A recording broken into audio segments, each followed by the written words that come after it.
Saudara-saudari terkasih dalam Kristus, hari ini Rabu 11 Januari 2023 dalam pekan biasa pertama tahun A.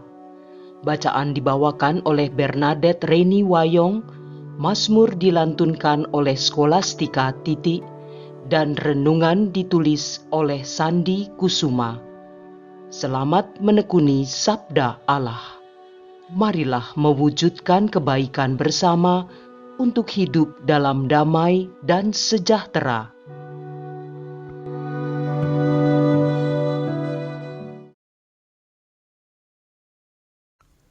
Dalam nama Bapa dan Putra dan Roh Kudus. Amin.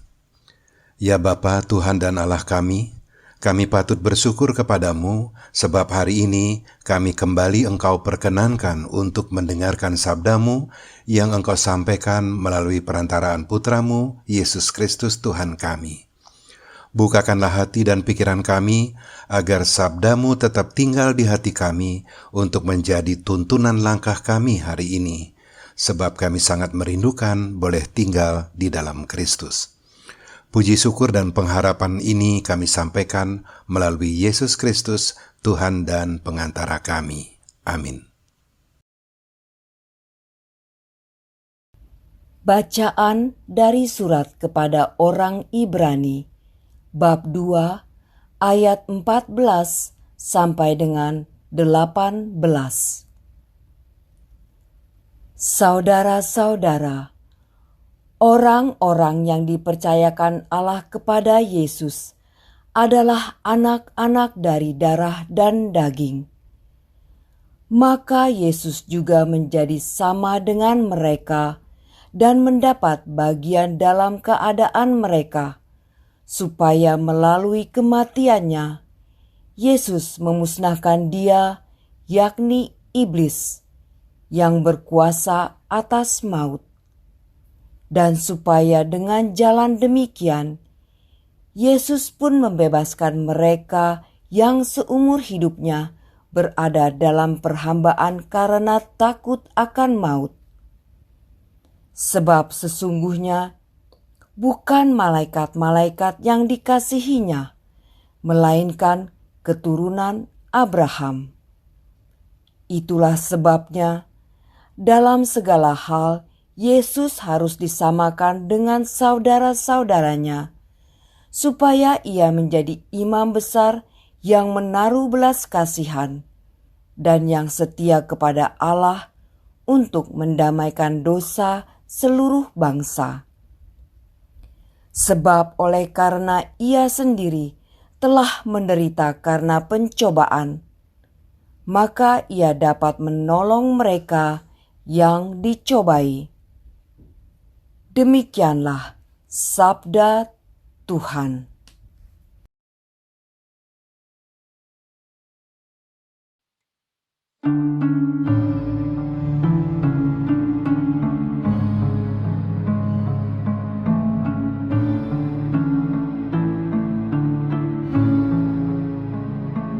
Selamanya Tuhan ingat akan perjanjiannya.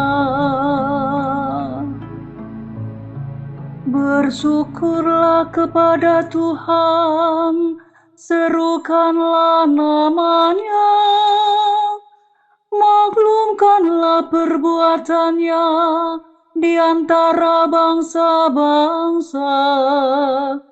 Bernyanyilah bagi Tuhan, bermazmurlah baginya, percakapkanlah segala perbuatannya yang ajaib. Selamanya Tuhan ingat akan perjanjiannya. Bermegahlah di dalam namanya yang kudus. Biarlah bersuka hati orang-orang yang mencari Tuhan. Carilah Tuhan dan kekuatannya, carilah selalu wajahnya. Selamanya Tuhan ingat akan perjanjiannya. Hai anak cucu Abraham hambanya, hai anak-anak Yakub pilihannya. Dialah Tuhan Allah kita, ketetapannya berlaku di seluruh bumi. Selamanya Tuhan ingat akan perjanjiannya. Selama-lamanya Ia ingat akan perjanjiannya, akan firman yang diperintahkannya kepada 1000 angkatan, akan perjanjian yang diikatnya dengan Abraham, dan akan sumpahnya kepada Ishak. Selamanya Tuhan ingat akan perjanjiannya.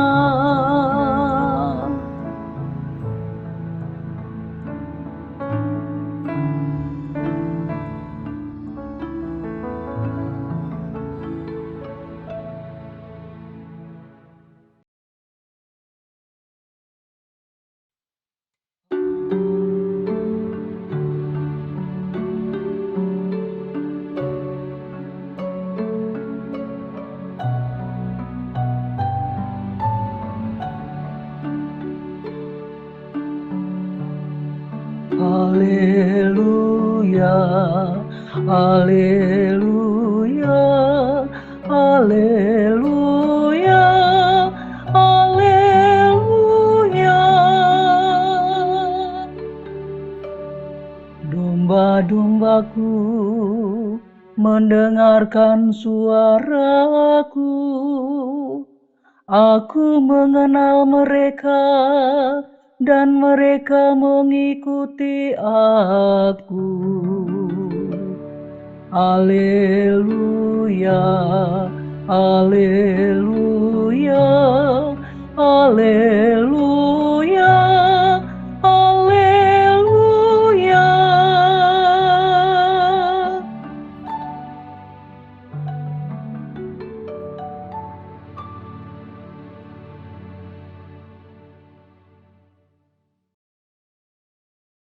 Inilah Injil suci menurut Markus bab 1 ayat 29 sampai dengan 39. Sekeluarnya dari rumah ibadat di Kapernaum, Yesus dengan Yakobus dan Yohanes pergi ke rumah Simon dan Andreas. Ibu mertua Simon terbaring karena sakit demam. Mereka segera memberitahukan keadaannya kepada Yesus. Yesus pergi ke tempat perempuan itu, dan sambil memegang tangannya, Yesus membangunkan dia. Lalu lenyaplah demamnya. Kemudian perempuan itu melayani mereka. Menjelang malam, sesudah matahari terbenam, dibawalah kepada Yesus semua orang yang menderita sakit dan yang kerasukan setan. Maka berkerumunlah seluruh penduduk kota itu di depan pintu. Ia menyembuhkan banyak orang yang menderita bermacam-macam penyakit dan mengusir banyak setan. Ia tidak memperbolehkan setan-setan itu berbicara, sebab mereka mengenal Dia. Keesokan harinya, waktu hari masih gelap, Yesus bangun dan pergi keluar. Ia pergi ke tempat yang sunyi dan berdoa di sana. Tetapi Simon dan kawan-kawannya menyusul Yesus. Waktu menemukan Yesus, mereka berkata, "Semua orang mencari Engkau." Jawab Yesus, "Marilah kita pergi ke tempat lain, ke kota-kota yang berdekatan, supaya di sana juga aku memberitakan Injil, karena untuk itu aku telah datang." Lalu pergilah Yesus ke seluruh Galilea, memberitakan Injil dalam rumah-rumah ibadat mereka dan mengusir setan-setan. Demikianlah sabda Tuhan.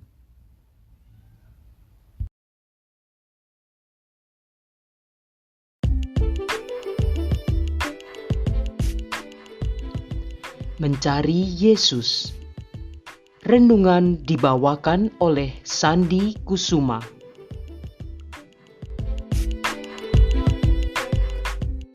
Adik-adik, Bapak, Ibu, dan saudara-saudara seiman dalam kasih Kristus. Sebagaimana yang telah kita ketahui, pergantian hari terjadi pada jam 12 tengah malam, yang sering kita sebut sebagai jam 00. Tidak demikian di zaman Yesus dahulu. Penggantian hari terjadi pada saat matahari tenggelam di sore hari. Ketentuan ini berlaku setiap hari, termasuk pada hari Sabat juga. Itulah sebabnya Yesus mengajar di rumah-rumah ibadat setelah matahari tenggelam saat hari Sabat dimulai. Sepanjang hari Sabat, orang tidak diperbolehkan bekerja karena hari itu dikhususkan bagi Tuhan. Penyembuhan nampaknya juga tidak boleh dilakukan pada hari Sabat. Orang sakit mesti menunggu sampai hari Sabat berlalu baru boleh dibawa datang kepada Yesus untuk disembuhkan. Mereka dibawa kepada Yesus menjelang malam setelah matahari terbenam.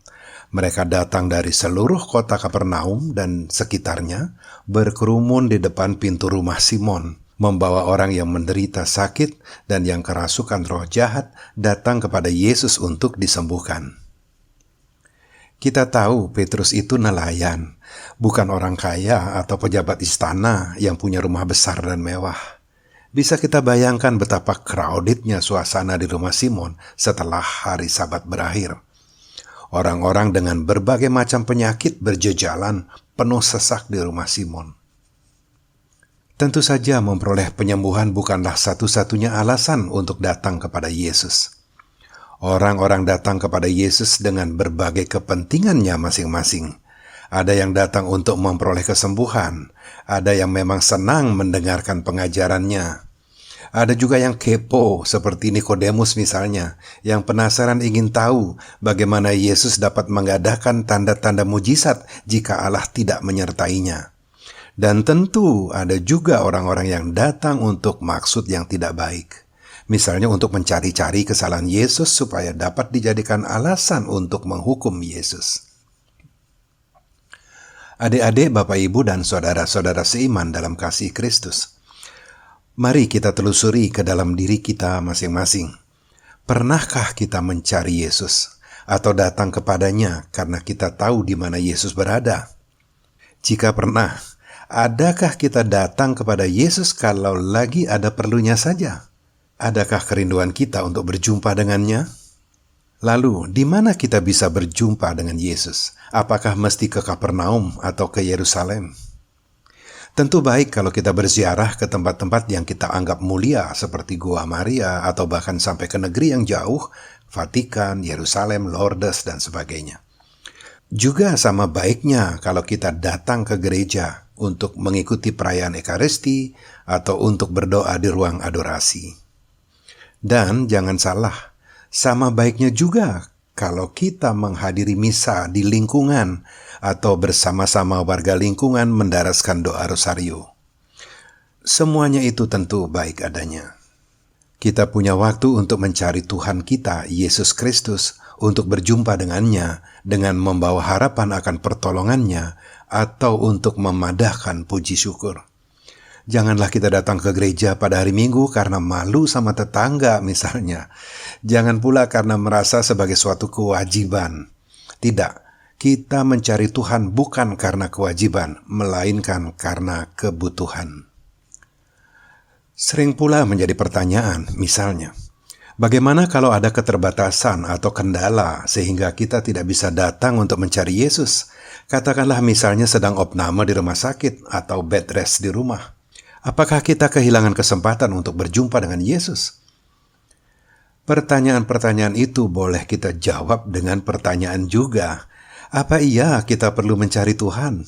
Di mana sesungguhnya kita dapat menemukan Tuhan? Datang ke gereja atau ke tempat-tempat ziarah tentu baik adanya. Terlebih kalau dilaksanakan secara bersama-sama dengan saudara-saudara seiman, entah dengan saudara selingkungan, separoki, dan sebagainya. Tetapi sesungguhnya ada yang lebih baik dan lebih penting untuk menjadi perhatian kita, yakni ajaran Yesus yang ditulis pada Injil Yohanes berikut ini. Tinggallah di dalam aku, dan aku di dalam kamu, sama seperti ranting tidak dapat berbuah dari dirinya sendiri kalau ia tidak tinggal pada pokok anggur. Demikian juga kamu tidak berbuah jikalau kamu tidak tinggal di dalam aku. Akulah pokok anggur dan kamulah ranting-rantingnya. Barang siapa tinggal di dalam aku dan aku di dalam dia, ia berbuah banyak. Sebab di luar aku kamu tidak dapat berbuat apa-apa. Yohanes 15 ayat 4 dan 5. Lah, kalau kita sudah tinggal seperti ranting di pokok anggurnya dan Yesus tinggal bersama-sama kita, lalu apalagi yang kita mau cari? Lalu bagaimana caranya untuk dapat tinggal bersama Yesus? Silahkan lanjut baca sampai ayat 7 dari Injil Yohanes 15 itu.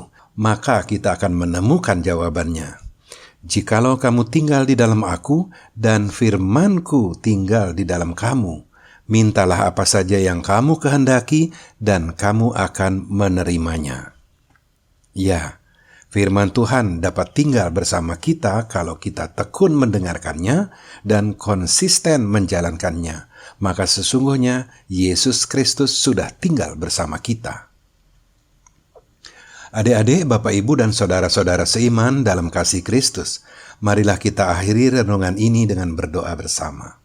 Ya Yesus Kristus, Tuhan kami ingin agar setiap hari boleh berjumpa denganmu. Setiap hari pula mendengarkan sabdamu, dan setiap hari pula kami dapat meneladanimu dalam kehidupan kami sehari-hari. Setiap hari pula kami melaksanakan perintah-perintahmu. Kami mau tinggal bersamamu ya Tuhan. Amin. Dalam nama Bapa dan Putra dan Roh Kudus. Amin.